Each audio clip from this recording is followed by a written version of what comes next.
Hello friends, ഇന്ന് നമ്മൾ ഒരു ഈസി മുട്ടക്കറിയുടെ റെസിപ്പി ആയിട്ടാണ് വന്നിട്ടുള്ളത്. സവാളയും തക്കാളിയും ഒന്നും വഴട്ടാണ്ട് വളരെ പെട്ടെന്ന് തന്നെ തയ്യാറാക്കാൻ പറ്റുന്ന ഒരു മുട്ടക്കറിയുടെ റെസിപ്പിയാണ്.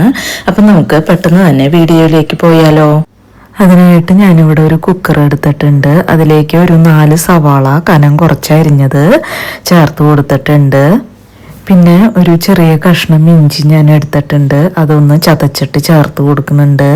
പിന്നെ ഇതിലേക്ക് ഒരു 6-7 വെളുത്തുള്ളി എടുത്തിട്ടുണ്ട്, അതും ഒന്ന് ചതച്ചിട്ട് ഇതിലേക്ക് ചേർത്ത് കൊടുക്കുന്നുണ്ട്. പിന്നെ ഇതിലേക്ക് പാകത്തിനുള്ള ഉപ്പ് ചേർത്ത് കൊടുക്കുന്നുണ്ട്.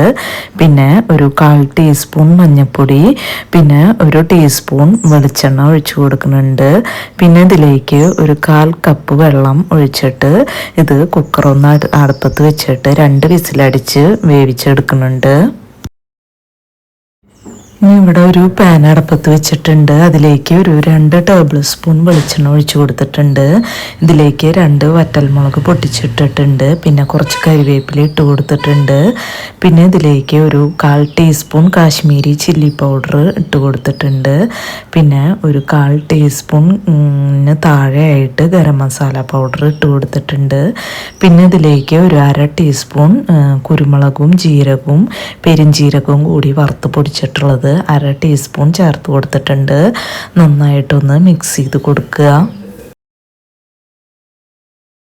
ഇപ്പോൾ പൊടികളുടെ പച്ചമണമൊക്കെ മാറിയിട്ടുണ്ട്. ഇതിലേക്ക് നമ്മൾ വേവിച്ച് വെച്ചിട്ടുള്ള സവാള അത് ചേർത്ത് കൊടുക്കുന്നുണ്ട്. അപ്പോൾ സ്റ്റീമൊക്കെ പോയതിന് ശേഷമാണ് ഇതിലേക്ക് ചേർത്ത് കൊടുക്കുന്നത് കേട്ടോ. നന്നായിട്ട് മിക്സ് ചെയ്ത് കൊടുക്കുക. ഇനി സവാള ഇതിൽ കിടന്നൊന്ന് നന്നായിട്ട് വഴണ്ട് വരട്ടെ. അതിന് ശേഷം നമുക്ക് പുഴുങ്ങി വെച്ചിട്ടുള്ള 5 കോഴിമുട്ട ഇതിലേക്ക് ചേർത്ത് കൊടുക്കാം.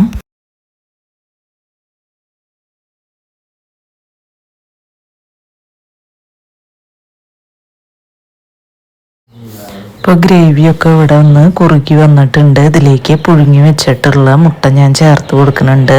ഇനി ഈ മസാലകളൊക്കെ ഈ മുട്ടയുടെ മേലെ ചേർത്തിട്ട് നന്നായിട്ടൊന്ന് പെരണ്ട് വരുമ്പോൾ നമുക്ക് തീ ഓഫ് ചെയ്ത് കൊടുക്കാം.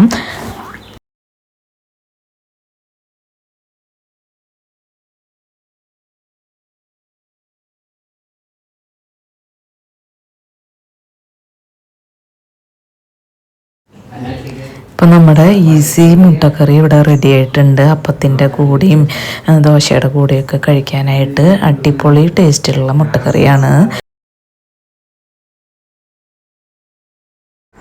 അപ്പോൾ ഇത്രയേ ഉള്ളൂ ഇന്നത്തെ വീഡിയോ. ഇനി നമുക്ക് മറ്റൊരു വീഡിയോയുമായി കാണാം. അതുവരേക്കും താങ്ക് യു.